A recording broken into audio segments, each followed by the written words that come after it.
Bueno, feliz sábado.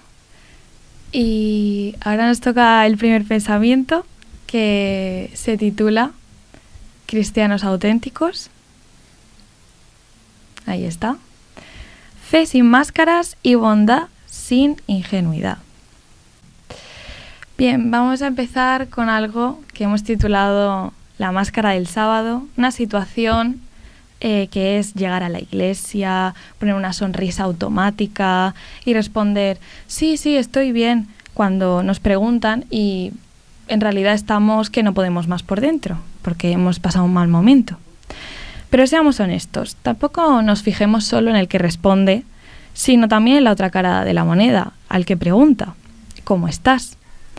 Porque muchas veces simplemente se hace por costumbre, por educación, como un mero trámite para hacer check. Y muchas veces no estamos preparados para la respuesta real de decir, pues en realidad no estoy bien, estoy mal. Porque enseguida se genera una situación incómoda, muchas veces que no sabemos gestionar. Por culpa de esta dinámica, hemos comprado la idea de que un buen cristiano es alguien inofensivo, que nunca se queja, que siempre está bien y que se deja pisotear en nombre de la paz. Y ahora pues vamos a desmontar dos mitos muy peligrosos dentro del cristianismo, que uno de ellos es: la fe te quita el derecho a tener problemas, lo que llamaríamos positividad tóxica, y que ser misericordioso y amable es ser tonto, ingenuo, como una falsa bondad. Dentro del cristianismo, dentro de la iglesia, sentimos esa especie de presión de que si Dios ha cambiado mi vida y me ha salvado, pues debo estar siempre contento, Él me ha transformado y debo estarlo. Entonces, este sentimiento, esta presión, sumado al hecho de estar deprimidos o tener cierta ansiedad, tener un problema propio, pues claro, nos genera dudas y es una carga adicional, porque pensamos, ¿es que estoy siendo mal cristiano? ¿Por qué no estoy teniendo la suficiente fe para estar tranquilo? Entonces, bueno, vamos a intentar ver poquito a poco ciertos puntos para explicar esto. La fe, podríamos decir que no es un paraguas mágico. ¿Por qué? En Mateo 5, 44-45 podemos leer: vuestro Padre Celestial, que hace salir su sol sobre malos y buenos y llover sobre justos e injustos. Ser cristiano no te cubre de esa lluvia que podríamos decir que serían nuestros problemas. Nos pasan cosas malas al igual que cualquiera, no por ser cristiano pues la vida nos va a ir aparentemente mejor. Pero no te hace mal cristiano, ni significa tener poca fe, tener problemas. Luego tenemos el caso de Jesús en el Getsemaní, en Mateo 26-38, podemos leer: mi alma está muy triste hasta la muerte. Tenemos que normalizar y abrazar, no rechazar, que no siempre estamos bien. De hecho, Jesús en el propio Getsemaní no lo estuvo. Abrazó la angustia, la verbalizó, se confrontó con su propio Padre y evidentemente no fingió que todo esto era perfecto. Bueno, ahora vamos a ver tres textos importantes que nos ayudan un poco a ver qué es lo que diferencia realmente ser cristiano, cómo llevamos la tristeza, porque no es que nosotros no estemos tristes, es que la afrontamos de forma diferente. Tenemos, por ejemplo, el texto de Salmos 34:18, que dice: cercano está Jehová a los quebrantados de corazón y salva a los de espíritu abatido. Y es que a veces creemos que tener fe es como un escudo contra el sufrimiento. Y pues lo que nos diferencia realmente, como ya he dicho antes, no es que no estemos tristes, sino que cuando lo estamos, no estamos solos.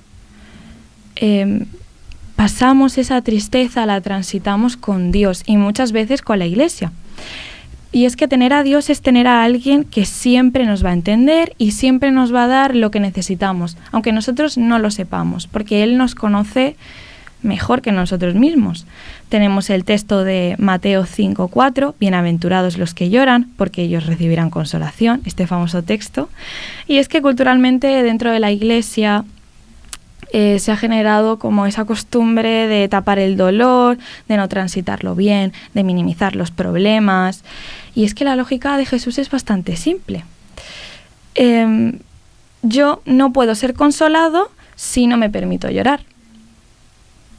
Algo tan sencillo como eso. Si reprimes lo que sientes, si finges que tu vida es perfecta, estás bloqueando esa sanación. Para poder estar bien, hay que tener la valentía de atreverse a estar mal primero. Y ya por último, Mateo 9:12. Los sanos no tienen necesidad de médico, sino los enfermos. Si te rompes un hueso, pues vas al médico. No te quedas ahí esperando a que el problema se solucione, a que el hueso ya no te duela. Pues con la mente es exactamente igual. El primer paso es reconocer que existe un problema. Pedir ayuda, pues muchas veces ayuda profesional, a nuestro entorno, y como somos cristianos, pues pedir ayuda a Dios. Otro punto, estamos hablando ahora de esa felicidad plasmada, y ahora vamos a hablar de por qué ser buenos no es ser ingenuos. Esa mentalidad de la que veníamos hablando, de que tenemos que estar siempre felices, siempre contentos, independientemente de que nos vaya mejor o peor, es la que nos dice que también debemos evitar conflictos.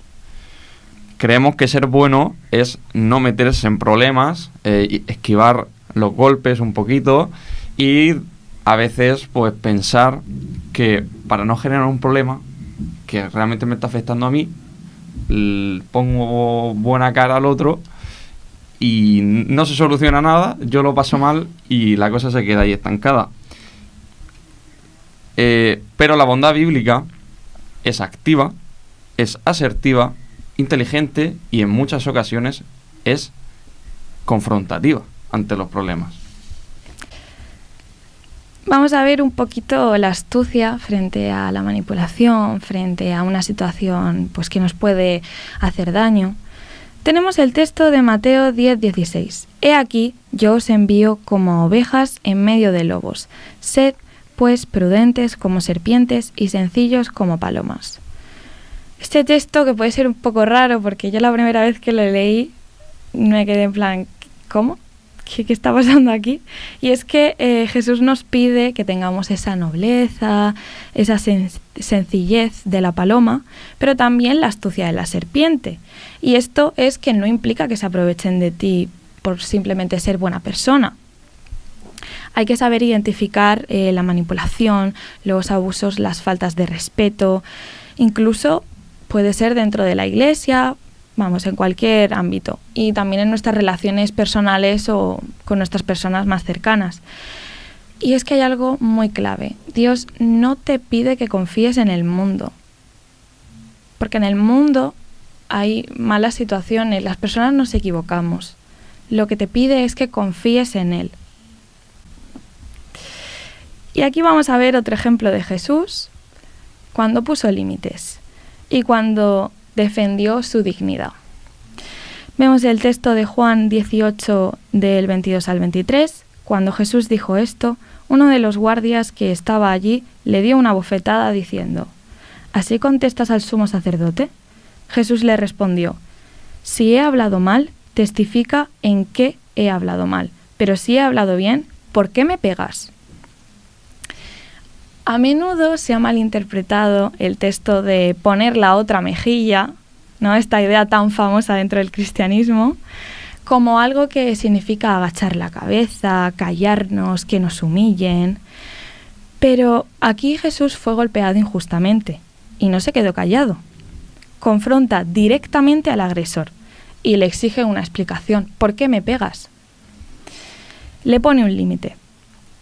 Defender nuestra dignidad, exigir respeto, es decir, no te doy permiso a que me trates así, porque no está bien, y eso es completamente bíblico.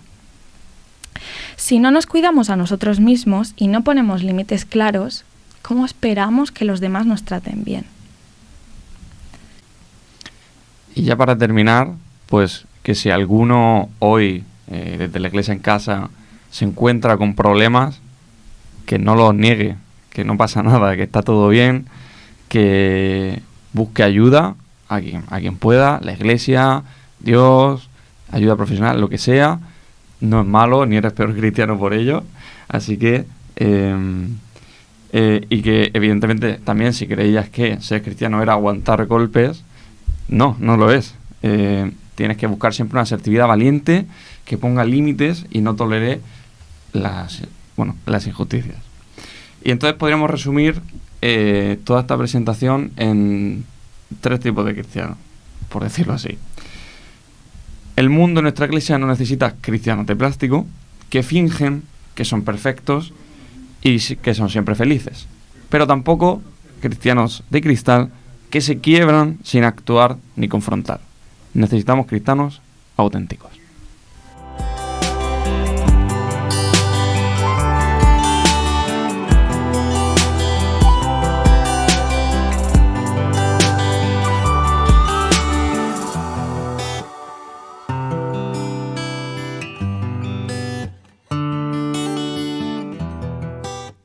El propio Jesús dijo en Juan 16:33 que en el mundo tendréis aflicción. Es decir, esto no es nada nuevo, ¿verdad? Claro. Resulta que nos cuenta, me puse el texto de fondo, pues efectivamente yo os dije estas cosas para que tengáis paz. ¿Por qué? Pues porque en el mundo vais a tener aflicción. Desde que Satanás hizo lo que hizo y se le dio, ¿verdad? Pues en este caso la potestad de ser el príncipe de esta tierra, esto va mal. Esto no solo va mal, va muy mal y además cada vez va a ir a peor. Y lo normal, lo lógico, es tener aflicciones. ¿Por qué? Porque estamos en un mundo de pecado, porque enfermamos, porque morimos, porque pasan cosas horribles, porque la crueldad impera, porque hay muy mala gente haciéndole mucho daño a los seres humanos, a los animales, a la naturaleza en general. Este mundo es invivible para muchas personas, cada vez más invivible. E incluso para aquellos a los que nos va moderadamente bien, esto cada vez es más insoportable, porque sabemos lo que ocurre a nuestro alrededor y es difícil vivir en este mundo. ¿Cómo no vamos a angustiarnos? ¿Cómo no vamos a afligirnos? Claro que sí, es verdad. Pero a partir de ahí, bueno, tendremos que sacar alguna lección también de todo esto, ¿no? Y tendremos que preguntarnos, bueno, nosotros que sabemos que en este mundo vamos a tener aflicciones, resulta que Jesús nos dice, os he contado todas estas cosas para que en mí tengáis paz. Y me parece un planteamiento, chicos, muy valiente, el poder invitarnos a ser auténticos, a ser gente de verdad. Y me gusta mucho la idea de no ser gente de plástico y no ser gente de cristal, sino ser gente de carne y hueso, ¿no? También la Biblia habla de esto, de ser de carne y hueso y de que tenemos lucha contra principados y potestades, ¿no? Con la carne, etcétera. Pero nos invita a hacer un juego, ¿no? Con esto de que efectivamente tenemos derecho a ser humanos. Y los seres humanos somos sensibles, los seres humanos no somos de plástico. Claro. Pero es verdad que en la generación de cristal, a la vuestra se le llama generación de cristal, que eso es bastante injusto también, ¿verdad? Sí. Pero se cree que sois gente de cristal y que a lo mejor los de la quinta anterior somos de plástico, ¿no? O algo parecido. Sí, algo así. Sí. Es injusto, ¿no? Entonces, bueno, nos hacéis una invitación muy interesante a buscar de nuevo esto de ser de carne y hueso, a convertirnos otra vez en seres humanos y a recordar que no somos de piedra, que no somos de plástico, que tenemos derecho a sufrir, claro que sí, y que tenemos derecho también, pues a veces, a quejarnos, a llorar, a fastidiarnos. Otra cosa es que eso se convierta en tu modo de vida, en tu estilo de vida, claro, y no te lleve por buen camino, pero ahora me comentaréis cómo hacerlo, ¿no? Y por otro lado, claro, pues es verdad que tampoco es necesario poner la otra mejilla, ni es necesario que nos pisoteen, ni es necesario que nos humillen, y no es necesario que seamos sumisos los unos a los otros. Ese es otro tema, ¿verdad? Sí. Pero os agradezco mucho la madurez de esta reflexión y ahora comentaremos algún matiz más también. A ver qué os parece. Richard, ¿qué te parece? Cuéntanos. No sé ni por dónde empezar. Hay mucho que decir, ¿eh? Porque estoy de acuerdo en todo y discrepo en parte. Venga. Creo que es verdad que tenemos el derecho de estar tristes porque vivimos en un mundo horrible. Jesús estuvo triste cuando el pecado le abrumó, pero Jesús no era una persona triste. Eso es verdad. Entonces nuestro objetivo es ser como Jesús.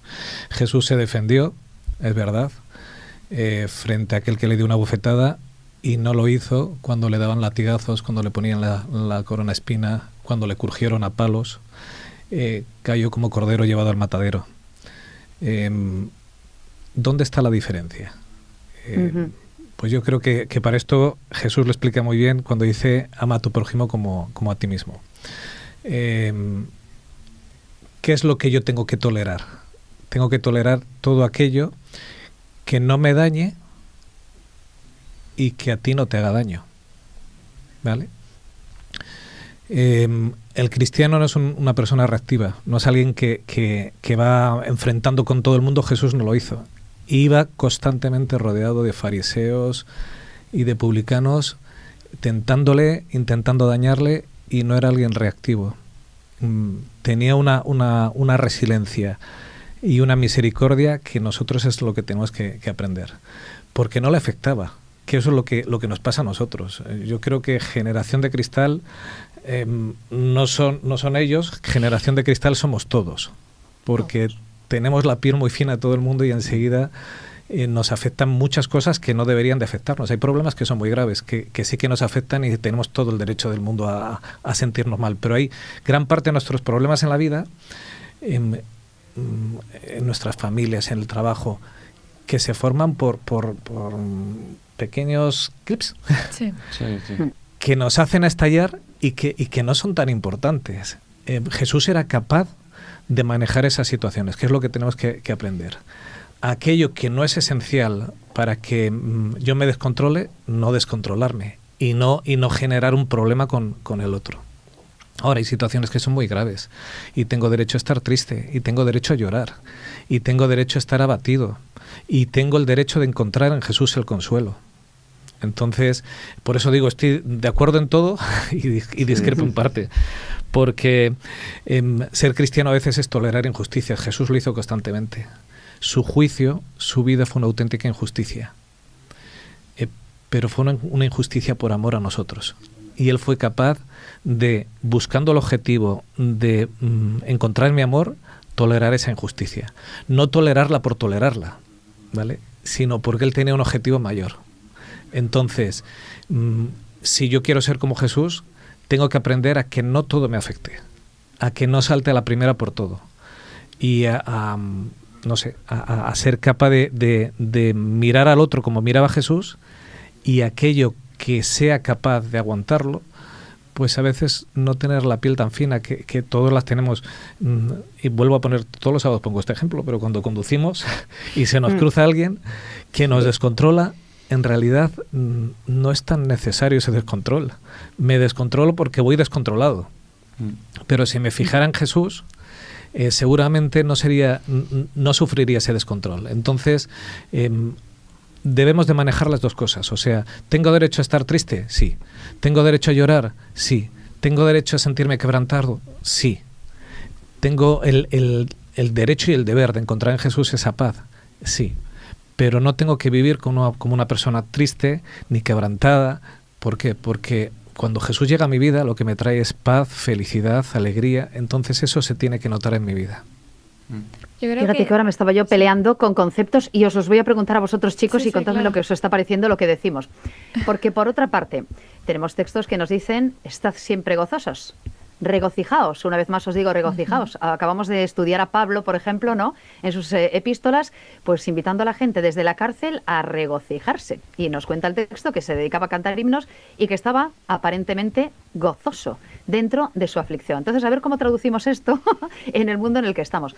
Por otra parte, y cuéntanos, porque se me ocurre otra idea y comentadme todo, por favor, al hilo de lo que estaba diciendo también Richard ahora. Vale, a lo mejor yo tengo que, efectivamente, cuando las injusticias vienen contra mí, pues efectivamente ver si debo sostenerlas o no, o tolerarlas o no. Lo que pasa es que yo creo que también está en mi deber rebelarme cuando se están cometiendo determinadas injusticias contra otras personas, y yo estoy obligada además a saltar con respecto a esto y a impedir que se cometan ciertas injusticias si está en mi mano, ¿no? Si sé que una persona está siendo maltratada, si sé que alguien está sufriendo algún tipo de injusticia o de problema, yo también tengo que posicionarme en ese sentido y si puedo echar una mano. Que Entonces, Jesús lo hacía. ¿cómo organizo todo esto? ¿Qué os parece?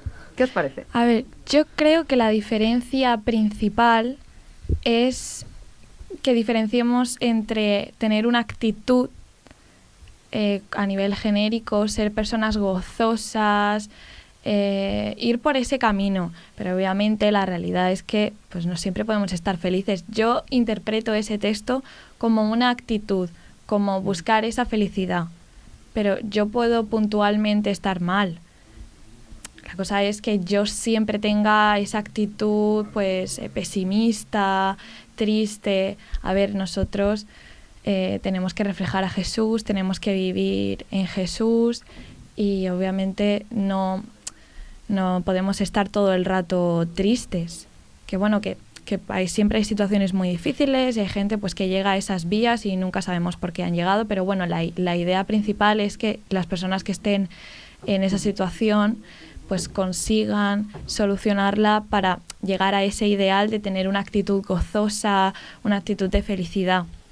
Yo creo que tiene que ver con lo que ha dicho Richard, lo de que no ser tristes, no vivir tristes. Sí. Una cosa es estar triste en momentos puntuales, dificultades, pero no como actitud de vida. Y ese versículo es por qué decimos, no, busca ayuda en Dios, porque Dios, lo mismo que te dice en la Biblia, que no pasa nada por estar triste, por el otro versículo te está diciendo, oye, venga, quitando esto, vamos adelante. Claro, nosotros queríamos hablar un poquito de que muchas veces se malinterpreta el vivir como un cristiano, pensar que no tenemos problemas o que los problemas se pueden ignorar porque no pasa nada. No obviamente que siempre vivamos en problemas. Entonces es un poquito esa diferencia. Es un poco difícil porque cada persona tiene que ya valorar su situación. Nosotros como que hemos dejado un poco la teoría y lo que dice la Biblia y ya pues cada uno pues que vea. Oye, ¿alguna vez os habéis encontrado como gente joven, con gente adulta que os dice no tenéis edad para estar tristes o no tenéis edad para tener preocupaciones? Porque también es un tópico, cuando se habla de estas cosas hay quienes creen, y lo digo porque en la sociedad actual, según las últimas encuestas, los chicos y las chicas de vuestra edad os sentís cada vez más solos, hay mucha soledad no deseada en la gente joven, lo cual resulta llamativo, y hay bastante más tristeza y bastantes más visitas también al psicólogo y al psiquiatra de las que a lo mejor esperaríamos, ¿no? Quiero decir que no era una generalidad que haya tantos chicos y chicas a lo mejor planteándose asuntos que tienen que ver con la salud mental, tanto en redes sociales como en general. ¿Cómo enfocáis vosotros eso? A ver, es bastante difícil manejar cualquier persona esta situación y no caer en el extremo de todo es horrible, me afecta a todo, soy una persona frágil, necesito ayuda todo el rato, y tampoco caer en el otro extremo de no necesito ayuda, yo me gestiono perfectamente, soy autosuficiente 100%. Entonces hay que intentar buscar esa asertividad que está siempre en el medio, y yo creo que ha habido generaciones anteriores que han estado más en el extremo de no, yo no tengo problemas, yo no lloro, yo no estoy mal, que es un poco quizás pues más la generación de mis abuelos, que no tenían esa inteligencia emocional, y luego está quizás mi generación, que se ha ido justo al otro extremo, de decir no, es que a mí me molesta, entonces cambia porque a mí me molesta, o toda esta, que estamos más susceptibles. Es verdad que las redes sociales lo magnifican también todo. Las redes sociales tienen cosas buenas, tampoco las voy a demonizar, pero también tienen otras muy malas. Al final es mucha presión, es intentar vender una imagen perfecta, tener muchas opiniones en la cabeza, porque al final cuando vas a las redes sociales y ponen cualquier comentario estás leyendo un montón de opiniones que quizás antes simplemente veías en la calle un montón de personas y no veías toda esa información de repente de golpe. Y claro, siempre está eso de poner límites, de tampoco ser muy restrictivo, pero tampoco ser lo contrario. Entonces, bueno, es un poco complicado y tendríamos que llegar un poco a esa meta de algo intermedio. Y fíjate, Esther, con lo que estás preguntando, ¿qué daño se hace a los jóvenes, incluso a los niños, cuando no se les valida? Cuando viene un niño con un problema y le dices, qué tontería, cuando seas mayor te vas a enterar de lo que son problemas. Es cierto, se dice, ¿eh? Sí, sí. Sí, claro que se dice, y además se les hace daño, en primer lugar porque no le das importancia a algo que a ellos les preocupan.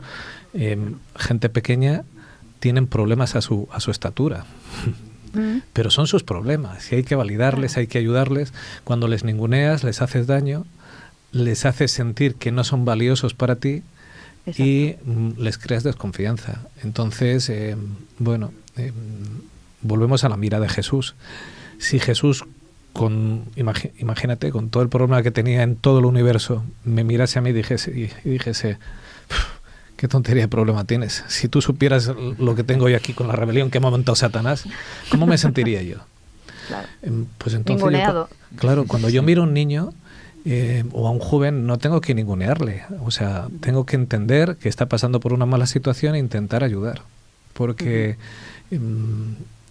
yo creo que esa es la clave como iglesia y como cristianos, intentar ayudar. Porque si solo me informo de que tienes un problema y paso de ayudarte,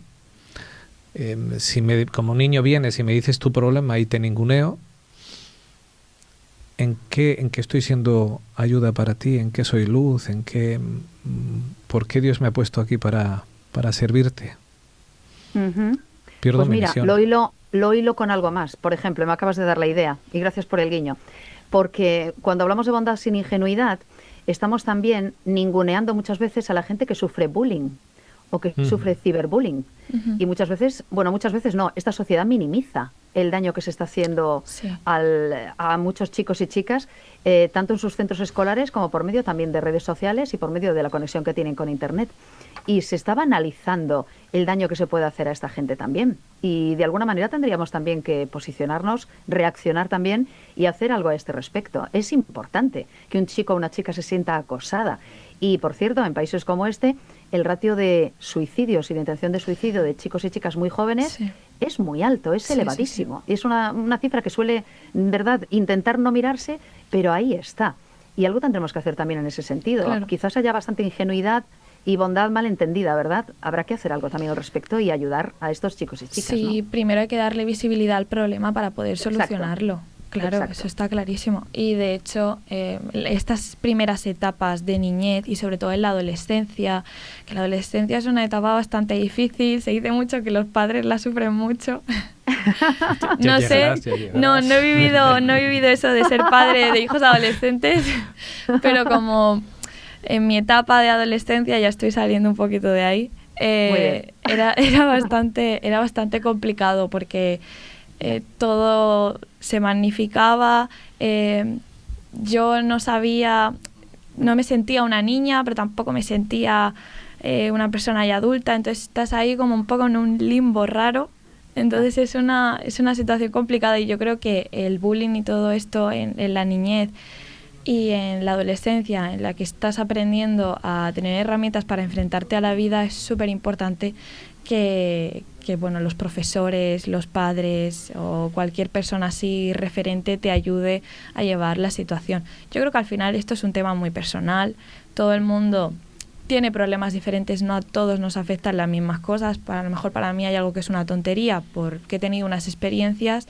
y para el de al lado es al revés. Entonces, como esto tiene cierta subjetividad, yo creo que ya cada uno tiene que valorar y evaluarse a sí mismo y siempre pues tener esa diferencia entre, vale, estoy teniendo una actitud derrotista o es que en este momento simplemente pues estoy pasando por algo complicado. Estamos también en un tiempo en el que, un ejemplo muy tonto, a lo mejor yo qué sé, a Ángela le gusta el queso de vaca y a mí el queso de oveja. Bien. Y estamos hablando y tranquilamente, a ti te gusta, mira, a mí no me gusta, pero bueno, entiendo que te guste. Pero claro, ¿qué pasa? Que luego por detrás yo le voy a decir al otro, ¿qué le gusta esto? Que será rara. ¿Qué pasa? Se aceptan muchísimas cosas, pero luego las diferencias se acentúan cada vez más. La máscara. Correcto. Entonces, aparte de hipócrita, el problema es que estamos restando valor a las personas, porque si tú le estás diciendo que sí, pero luego el mundo le refleja que no, esa persona, no sé, como que no entiende, se confunde y al final, pues lo que mencionábamos, de que cuanto más valor le quita a una persona, la ningunea, pues peor se siente y pues tenemos pues estas tasas que comentas que son demoledoras y estos problemas. Demoledoras. Sí, lo son. Es verdad. Fíjate, volviendo un segundo a lo del bullying, no solo el bullying, sino violencia en el hogar, tantas cosas que hay, ¿verdad? Claro. Volvamos a la imagen de Jesús. Jesús defendió siempre a los oprimidos. Entonces, ¿qué es lo que yo tengo que hacer? Defender al oprimido. Sí. ¿Verdad? Cuando hay bullying o cuando hay violencia en el hogar, uno puede decir, y nos volvemos a aquella plaza en la que había una mujer y decenas de hombres con piedras dispuestos a apedrearla. Sí. ¿Me pongo yo por el medio a defenderla o me hago a un lado? Porque es que son tantos. ¿Qué hizo Jesús? Pues Él es nuestro ejemplo. En la idea que yo decía antes, yo puedo tolerar la injusticia cuando tiene que ver conmigo. O sea, cuando soy capaz de encajar el daño, porque mi amor hacia ti está por encima del daño que me has hecho. Y volví a un texto que mencionaba la semana pasada, cuando Jesús dijo, muchas cosas tengo que contaros, pero no las podréis soportar. Eso es. ¿Verdad? Yo te puedo contar muchas cosas, pero como te voy a hacer daño, soy capaz de callármelas.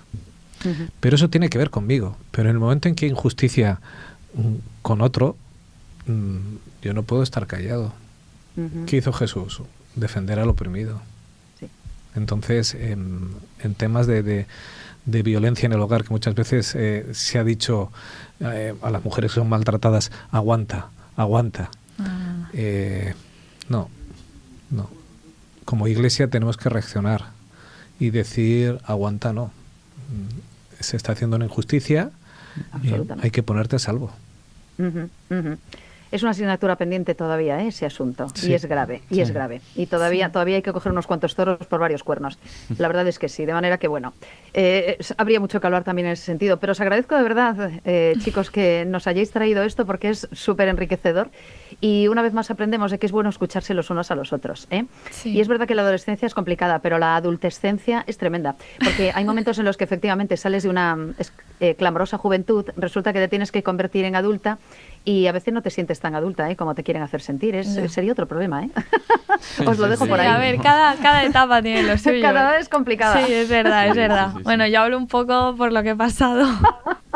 No, yo te hablo en mi caso, claro, Sí, de sí, adultescente, que dices tú, yo no quiero ser mayor, ¿sabes? Pero No, no queda claro. otra. No, sí, nos, sí, ven- sí. nos venden el... No, cuando Es seas verdad. mayor todo va a ser genial, va a tener trabajo, va a tener dinero. Y conforme más creces, más dices, ojalá ser niño otra vez. Cuando seas niño quieres ser joven, cuando seas Sí, joven siempre quieres estás ser en adulto lo y cuando que- eres adulto quieres volver a ser A niño. volver a ser niño. Cuando te das cuenta... Nunca estamos de acuerdo, nunca estamos de acuerdo. Lo que hay Así es es que la buscar vida. lo bueno de cada cosa, porque ser Sí. adultos tiene muchos problemas, pero es estupendo, ¿eh? También es verdad que tienes muchas ventajas que no tenías cuando tenías otra edad, así que a partir de ahí, cada Hombre, uno, también cada puedes una. entender a Dios de una manera más madura, más Por más inteligente. ejemplo, y tienes otra calma y tienes Sí. otra, ¿sabes? Otra resiliencia también. Son épocas, son etapas, Sí. y de esto aprendemos, ¿eh? Hablando los unos con los otros y escuchándonos, nos damos cuenta de que todos estamos en viajes muy parecidos y que cada cosa tiene su dificultad, pero también su ventaja. Así que conociéndonos más, nos entenderemos más y mejor y será bueno para lo que estamos comentando también en esta mañana. Así que gracias por invitarnos a ser cristianos auténticos, que es nuestra asignatura y es una idea muy bonita para todas y todos. A ver cómo estamos y a ver cómo lo trabajamos también. Gracias, Ángela, Marcos, de verdad, por esta primera Gracias. reflexión súper enriquecedora. Y bueno, vamos a continuar. Estamos en La Iglesia en Casa y enseguida nos vamos a nuestra escuela de Biblia.